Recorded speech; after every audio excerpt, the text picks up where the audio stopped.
Olá pessoal, tudo bom com vocês? Como é que vocês estão? Espero que todo mundo esteja bem. Então hoje a gente retorna, né? Fazia tempo que eu não estava gravando mais vídeo aqui, que dei uma sumida aqui no canal e tal. Correrias aí do dia a dia, né? Nem sempre a gente pode fazer aqui, produzir vídeo com a quantidade, né? Com a frequência com que a gente desejaria. Enfim, a gente vai tocando, vai fazendo à medida que dá, à medida que pode, né? E hoje a gente vai continuar, ou mais especificamente começar aí a nossa disciplina de psicologia e arte, né? A gente já conversou um pouquinho aí presencialmente, a gente já fez algumas conversas sobre o plano de ensino, como é que vai funcionar a disciplina, tudo mais e tal.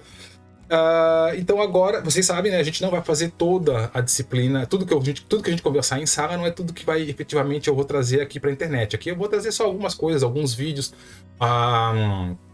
algumas aulas, né? Para que vocês possam rever ou acompanhar de novo alguma coisa que a gente discutiu e tal. Então não é tudo que a gente vai ver em sala que vai estar aqui, né? Mas pelo menos assim uma boa parte da disciplina eu quero ver se eu trago para cá, para que a gente possa efetivamente deixar o registro aqui também e depois, caso vocês queiram rever alguma coisa assim, já está por aqui, né? Bom, beleza. Dito isso, bom, como eu também já tinha conversado com vocês, basicamente a nossa disciplina, né, vai ser psicologia e arte, mas basicamente a gente vai ter um olhar sobre essa relação entre a psicologia e a arte do ponto de vista da psicanálise, né? Então, basicamente, a teoria central, a teoria principal, onde a gente vai perpassar toda a disciplina, vai ser em cima da psicanálise aí, e por conta disso, que hoje, né, eu decidi a gente começar a conversar, a gente começar aí, né, esses primeiros encontros, esse primeiro início aí da disciplina, que a gente começasse a conversar antes mesmo de falar sobre a relação psicologia, arte, ou antes mesmo de falar da própria psicanálise em si. Eu queria falar especificamente aqui desse senhor, aqui desse rapaz, o Freud, né? Por isso que eu trouxe esse texto para vocês.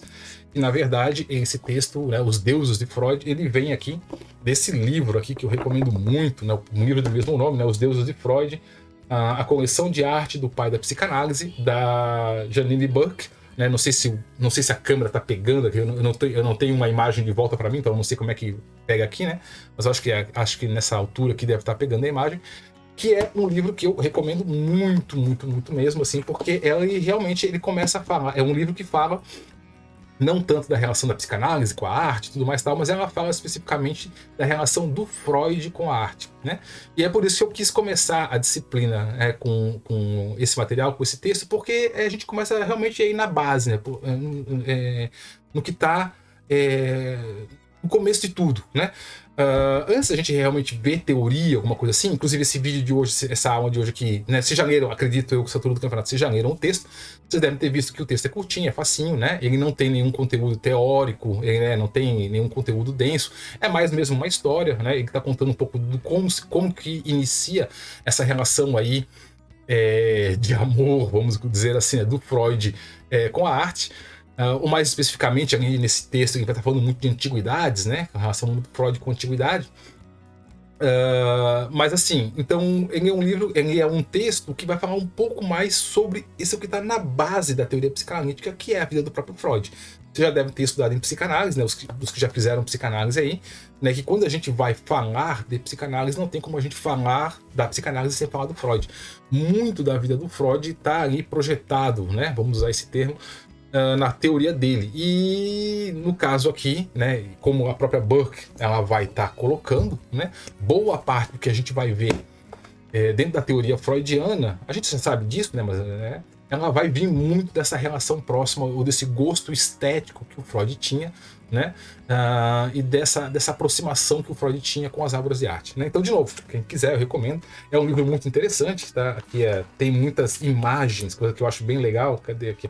Tem imagens do Freud, da época do Freud, imagens das obras de arte que o Freud colecionava. Não sei se a câmera está pegando aí, né?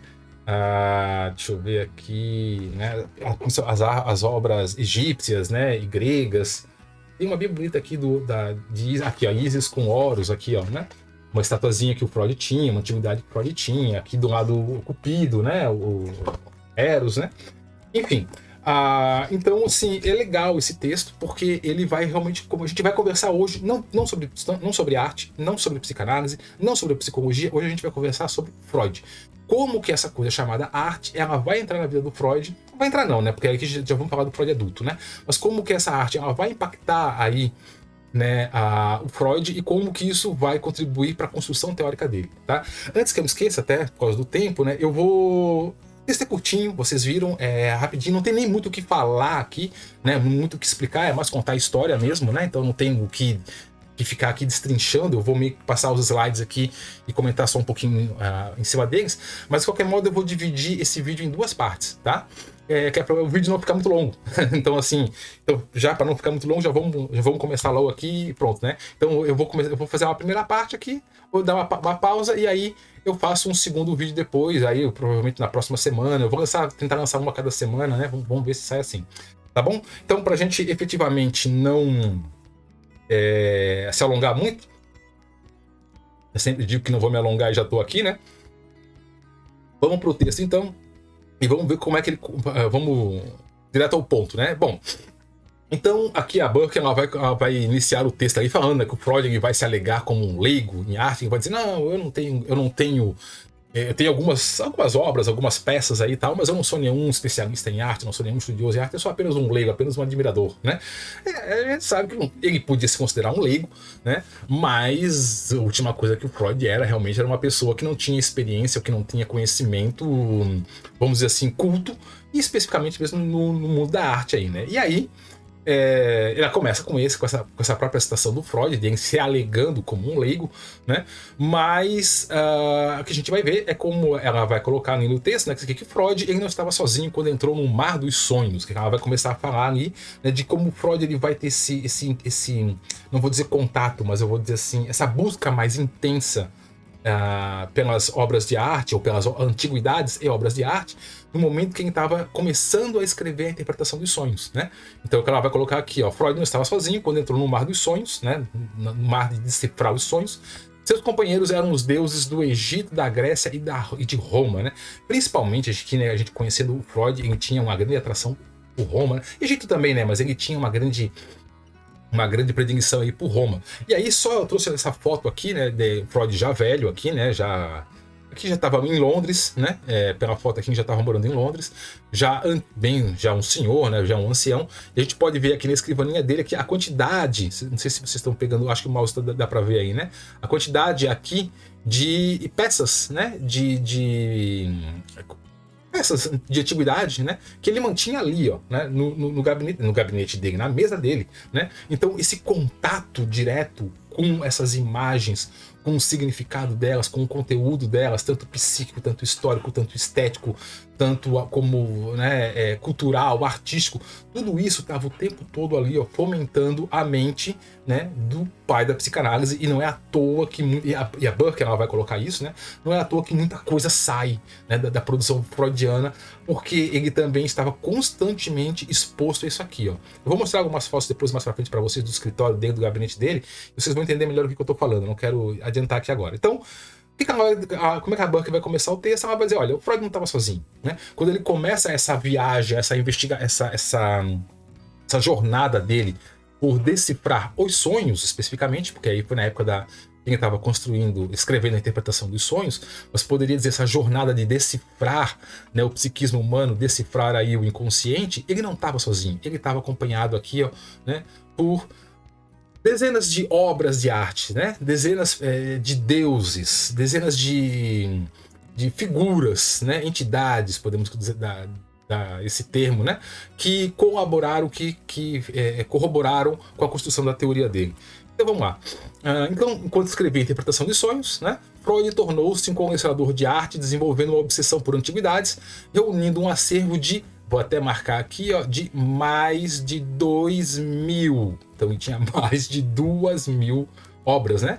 2.000 vasos, estátuas, gravuras em relevos, bustos, fragmentos de papiros, pedras preciosas e ilustrações lá na Bergasse 19, era a casa dele, né? Na rua Bergasse, se não me engano, não sei se era rua ou bairro, sei lá, acho que era rua, né? Rua Bergasse 19, era onde ele morava. Então aqui, ó, isso aqui é uma foto uma foto do gabinete ali, né, da sala, o famoso divã, tá aqui, né, do Freud. E aqui, isso aqui só um... Gente, acredite em mim, eu tive lá em Londres, eu fui no museu, né? Isso aqui é só um aperitivozinho do que tem, né? É muita coisa. Vocês podem ver aqui, né, que o gabinete dele, o escritório dele, ou a sala de atendimento deles, deu o nome que quiser, né. Aqui é uma série de obras, né, de esculturas, de gravuras, peças de antiguidade, tudo aqui, né, não só decorando, mas eu vou dizer assim, enriquecendo esse ambiente onde ele atendia, onde ele trabalhava, mas também onde ele produzia, né, a teoria dele. E aqui só quero chamar a atenção para vocês, né, se vocês observarem aqui, vocês ainda não, a gente não viu ainda, mas a gente vai ver aqui. Opa, voltou, eita, peraí. Aqui, ó, não sei o que eu apertei aqui. Aqui, o mouse aqui tá... É porque com uma foto escura, não sei se dá pra ver. Mas aqui onde eu tô passando com o mouse, ó. Aqui agora ficou melhor, né? Ó. Esse quadro aqui, na verdade não é um quadro, né? É uma gravura em alto relevo. Essa aqui é a imagem, é a gravura da Gradiva. Da onde vai vir o livro, né, do Freud, da Gradiva de Jensen, que a gente vai ser um dos livros que a gente vai estudar na disciplina aí, né? Vejam essa imagem aqui, embora quando a gente for lá estudar o livro, eu vou trazer essa imagem de volta para vocês, mas aqui estava o quadro, não, né, a gravura em alto relevo, que vai fazer o Freud escrever o livro lá, né? Claro, não foi a imagem que fez o Freud escrever o livro, ele vai escrever o livro a partir de um livro do Jensen, né, que era a Gradiva, mas essa aqui é a imagem a qual o livro ele remonta, tá? Vocês vão saber, vocês vão entender o que é isso aqui mais no futuro, aqui, o andar da moça aqui, o calcanhar dela aparecendo aqui, a gente vai discutir depois isso quando a gente for lá ver essa obra especificamente, mas aqui era só para mostrar para vocês aqui então como é que era aqui, ó. Ele tinha mais de 2.000 obras de arte, tá? Eram esculturas, eram antiguidades, sim, mas eram obras de arte. Então o Freud estava continuamente imerso dentro quase que de um museu. Ele estava quase não. Eu já vi museus com menos de acervos menores do que esse, né? Então, assim, ele estava constantemente aqui, inserido nesse ambiente. É óbvio que isso causava um impacto sobre o psiquismo dele, é óbvio que isso causava um impacto sobre a teoria dele, né? Então aqui, ó, embora Freud se dissesse um leigo, né, a própria Burke já tinha colocado isso antes, em termos de arte, sua coleção é uma intrigante reunião de obras meticulosamente selecionada, composta de objetos raros e caros, né, porque Freud inclusive botava uma grana boa nessa coleção dele, que inegavelmente impactavam seu psiquismo e influenciaram o modo como o pai da psicanálise construiu sua teoria, que eu estava falando antes, né? Então aqui, ó, essa aqui é de novo a mesa dele, aqui é a escrivaninha dele, digamos assim, as obras mais queridinhas dele, ou as estatuetas mais queridinhas dele, ficavam aqui na frente, né? Tem uma série de divindades aqui, aqui uma divindade hindu, aqui egípcio, tem muita coisa egípcio aqui, agora eu não consigo aqui outro egípcio, não consigo ver porque a imagem tá muito pequenininha aqui, né? Aqui é chinês, isso aqui também é chinês, enfim, aqui são um exemplo, né? Então aquilo que eu tava falando antes ali, é óbvio que, imagina, esse aqui, ó, aqui o ambiente mais amplo aqui, né? Os livros, aqui uma escrivaninha, aqui escrivaninha não, como é que é? Um armáriozinho aqui cheio de, né, peças de antiguidade. É óbvio que isso causava um impacto no psiquismo dele, né? E é óbvio que isso aqui ajudou a construir então a teoria psicanalítica, né? E é claro, né, a gente sabe, não apenas a arte, não apenas as antiguidades, não apenas essas estatuetas, não apenas as gravuras, os vasos, os papiros e tudo mais, né? Mas Freud, é óbvio, como também dá para ver aqui na própria estante aqui dele, né? Esse aqui também é uma parte, tá? Era maior do que isso daqui. Isso aqui é só a foto de um ângulo só da sala. Freud era muito culto, como eu já coloquei antes, né? Ele tinha uma grande bagagem de leitura e tal. E obviamente o Freud também era muito interessado nas questões relacionadas à mitologia, embora quem vai realmente destrinchar mais, aprofundar mais as questões da mitologia vai ser o Jung, né? Mas o Freud também tinha muito interesse por ela, né? E é claro que aí o Freud, inclusive, ele tinha aí o seu lado. Isso aqui é apenas curiosidade, tá? Não tá no texto, isso aqui eu trouxe só porque eu quis trazer isso para vocês, só fator, elemento de curiosidade. Isso aqui não tá lá no texto, mas é só para vocês verem assim, como é engraçado isso, né? O Freud, ele também tinha não sei se vocês sabiam, uma, entre aspas, Sociedade do Anel, né? Então quem viu aí Senhor dos Anéis, aí, né, o Freud, ele era tipo Sauron, né? Ele que fez os anéis ali, e distribuiu os anéis e controlava todo mundo pelos anéis.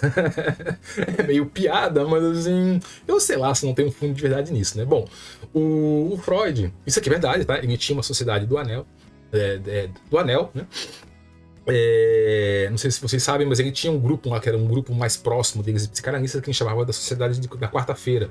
Quem se reuniam todas as quartas-feiras à noite, lá na casa do Freud, para estudar, para discutir casos, que é uma coisa, né, psicanálise e tudo mais.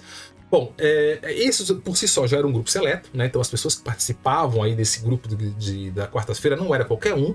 Então quem Freud convidava para ir para casa dele lá na quarta-feira fumar um charuto, lá jantar, lá tal, e conversar sobre psicanálise, conversar sobre cultura, sobre arte, sobre, né, mitologia, religião, diabo 4 lá, né? E casos clínicos, né? Basicamente era já um grupo seleto, mas dentro desse grupo seleto ainda existia um grupo ainda mais seleto, um grupo ainda mais recluso, que ele escolhia a dedo, vamos dizer assim, né? E esse grupo dessas pessoas que ele escolhia a dedo, e aí entre esses estava o Adler, o Otto Rank, o Frenzy, acho que até o próprio Jung, não sei dizer, ele chamava essas pessoas no canto e ele mandava confeccionar um anel. Esses aqui são alguns dos anéis que ele mandou fazer, tá? Não sei de quem eram, né, para qual pessoa que era, né, ou qual que era o dele, inclusive, eu não sei dizer aqui, mas ele mandava confeccionar um anel, como vocês estão vendo aqui, que não sei que metal que é, provavelmente não deve ser ouro, deve ser um latão, alguma coisa assim, mas em cada um tinha uma pedra, né, uma pedra semi-preciosa e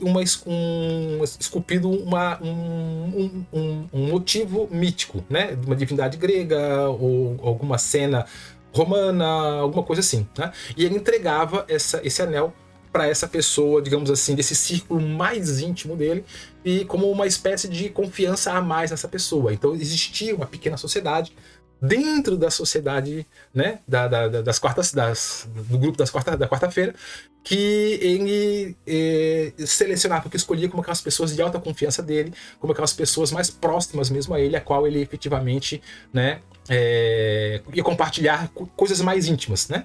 E realmente fazia, né? Então, assim, óbvio, isso aqui, eu não sei se eu falei, se eu esqueci, isso aqui tá muito ligado a uma mitologia nórdica, né? Que é os Anéis de Nibelungo, ou a saga dos Nibelungos, né? Que da onde vai, inclusive, sair o Senhor dos Anéis, lá do Tolkien e tal, pra quem conhece mais a história, né? Então eu brinco, né, que o Freud era o Mordor não, o Sauron, né? Confeccionou os anéis lá, distribuiu os anéis pros anões, pros elfos, pros homens e tal, né? E um anel para todos controlar e tal, tô brincando, né? Mas ele se inspirou muito nessa mitologia dos anéis dos Nibelungos e fez isso aqui. Isso aqui mostra o quanto que essas questões de arte, mitologia, cultura, não era apenas uma questão de um estudo teórico que o Freud fazia isso, ele realmente vivia isso, ele realmente necessitava disso, né? E é óbvio que aí é claro que ele também projetava em cima disso, e aí é óbvio que a gente vai ver que esses elementos têm influência muito forte na teoria. Por isso, na teoria psicanalítica, né? Por isso que eu falo muito para vocês, né? Pra gente estudar, conhecer psicologia, pra gente conhecer psicanálise, você tem que conhecer de arte, você tem que conhecer de mitologia, você tem que conhecer de cultura de um modo geral, de antropologia de um modo geral, né? Porque, inclusive, essas obras aqui de arte, né, essas estatuetas, né, miniaturas, antiguidades, né, elas estão impregnadas de projeções de um povo, de uma época que, no final das contas, aí, como diria nosso amigo Jung, são projeções do próprio inconsciente das pessoas e do próprio inconsciente coletivo das pessoas também que estão ali. Então isso está cristalizado nessas obras. Quando você pega essas obras, decodifica elas, vamos usar esse termo, você tem acesso a todo um universo do inconsciente que pessoas leigas, pessoas comuns não conseguem ver. É por isso que é importante, para a gente efetivamente compreender a psicologia, o psiquismo humano, né? E as teorias psicológicas e a própria psicanálise, ter esse contato também aqui direto com as obras de arte. Opa, já deu 20 minutos, vamos lá, vamos correr. Bom, então, né? E aí, esse que é o objetivo mais desse texto, e é por isso que eu trouxe ele aqui pra gente conversar, né?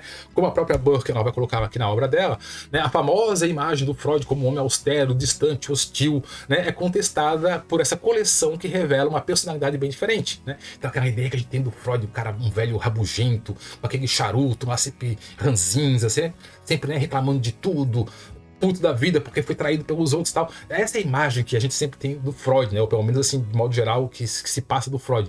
Mas quando a gente começa a ver esse outro lado do Freud, o Freud amante da arte, o Freud hedonista, como tá aqui, né? A gente começa a entender, mas peraí, esse cara aí não é aquele cara que a gente ouviu falar lá nos livros, aquele que a gente vê lá nos filmes, né? Então ela coloca aqui, a gente começa a se deparar com uma personalidade bem diferente do que aquela que pelo menos a gente tem de modo geral aí no senso comum, né? Então a gente começa a se deparar com o Freud, que é um esbanjador impulsivo e hedonista, né? Freud adquiriu várias dívidas porque não resistia à sua compulsão por comprar antiguidades, isso aqui é verdade, depois eu falo um pouquinho, né? Um esteta culto e exigente, um turista em meio a viagens sensuais pelo Mediterrâneo. Era isso. A gente começa a ver que o Freud tem um outro Freud que não só aquele teórico, clínico, estudioso. Não, tem um Freud, como tá aqui, um hedonista, sabe assim? Um Freud, um turista em viagens sensuais pelo Mediterrâneo, um explorador, um aventureiro, sabe? A gente começa a ver um outro tipo de Freud. E aos poucos a gente começa a perceber que isso também está lá na teoria dele, né? Quando ele vai dizer escavar o inconsciente, decifrar o inconsciente, né? Que mostra que existia um outro homem aí por trás do que é só aquela figura sisuda que a gente, de modo geral, conhece, né?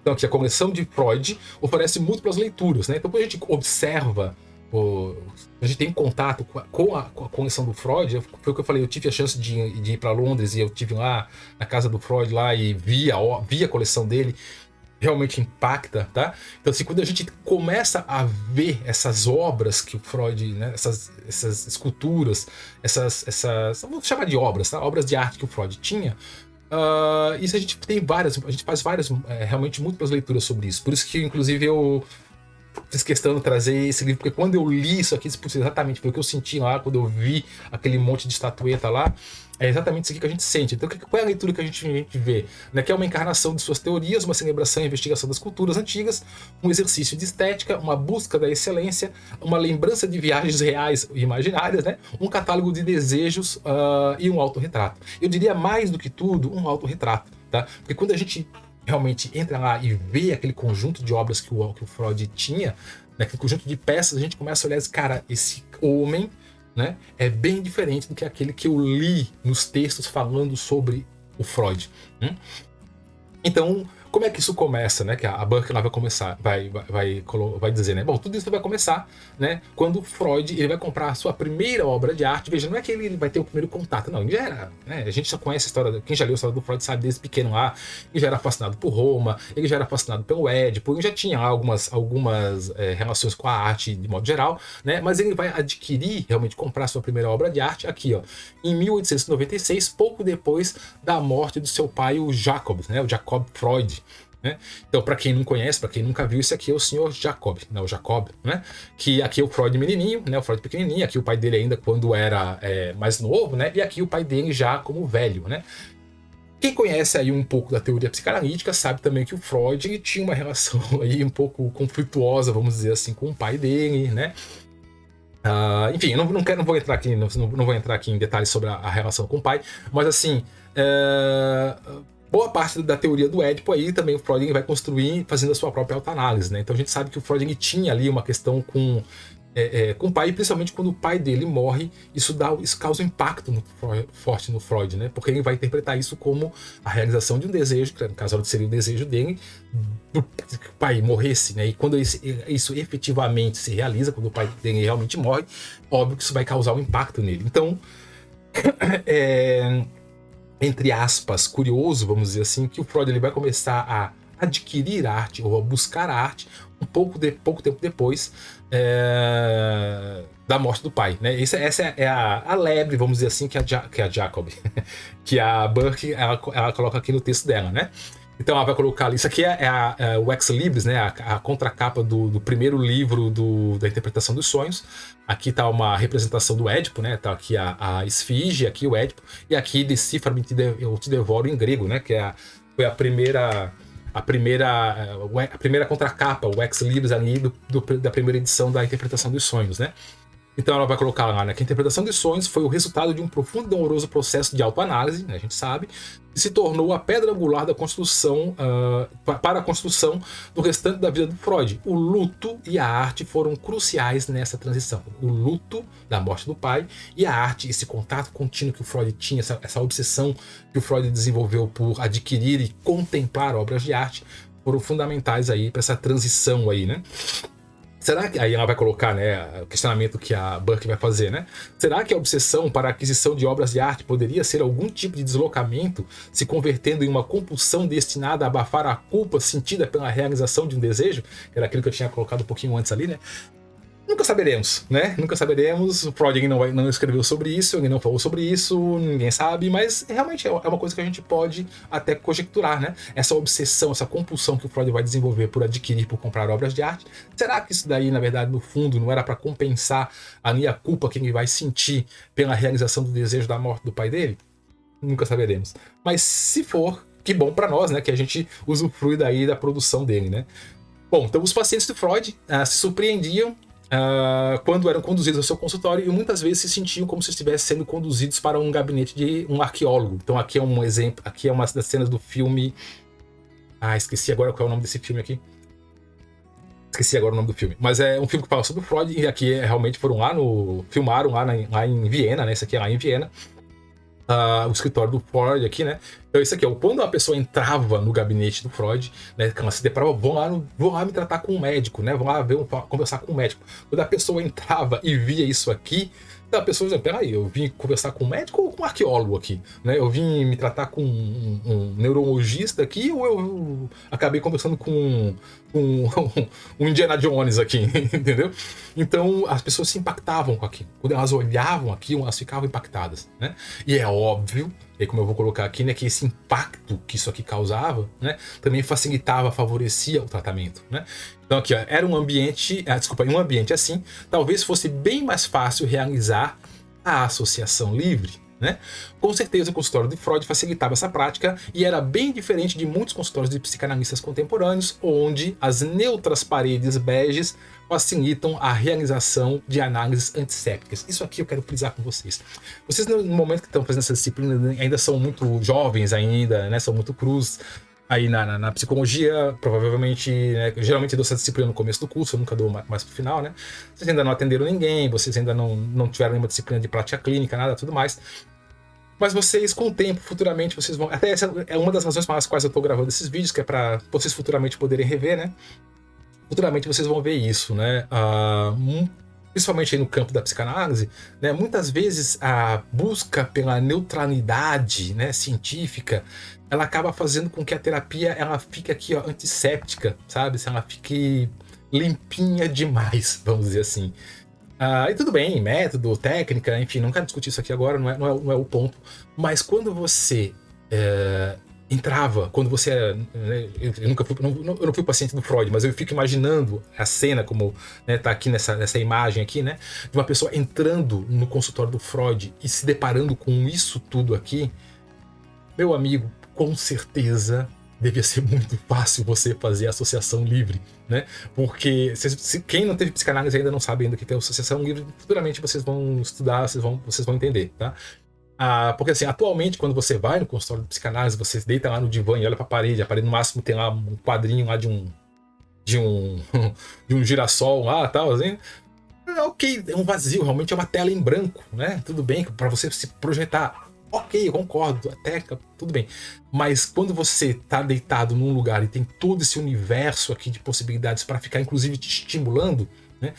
Futuramente, quem já fez a disciplina de avaliação psicológica comigo, já sabe do que eu tô falando. Quem não fez, futuramente vai falar. Talvez algumas coisas que eu falo aqui fica meio confuso, mas, né? Assim, isso aqui estimula a projeção. É igual um teste de Rorschach, né? Você é colocado perante um estímulo, aquele estímulo te impacta, ele dá um impacto sobre você, o seu inconsciente ele fica inconformado com aquilo que está sendo impactado e ele devolve. Né? E aí você começa a soltar, você começa a falar, você começa a fazer a associação livre, né? Então assim, eu falo isso porque, de novo, assim, eu tive lá, eu vi o consultório dele e me impactou. A hora que você entra, a hora que você Literalmente, você entra e você vê aquele conjunto de pecinhas aqui, ó, né, de esculturas para tudo que é lado. Acredite em mim, era escultura para tudo que era lado mesmo. Aquilo dá sabe assim, um negócio em você que tua cabeça gira, sabe? Tua cabeça gira, você fica, meu Deus do céu, você fica olhando, e fica assim, cara, que isso? É esteticamente bonito, né? É gostoso de ver, mas também era impactante, como a própria Burke, para colocar ali no começo, assim, sabe assim, aquela quantidade de deuses, de divindades te olhando, e começa a ter uma relação estranha ali, né? E isso favorece ao contato com o inconsciente, vamos dizer assim, né?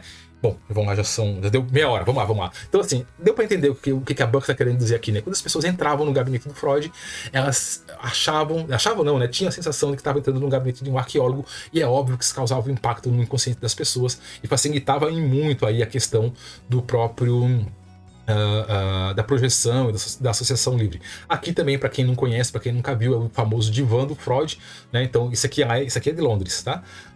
Aqui tá o divã, então as pessoas deitavam aqui, né? O Freud ficava aqui atrás, sentadinho nessa poltrona aqui, as pessoas iam falando, ele ia ali anotando o que as pessoas falavam, né?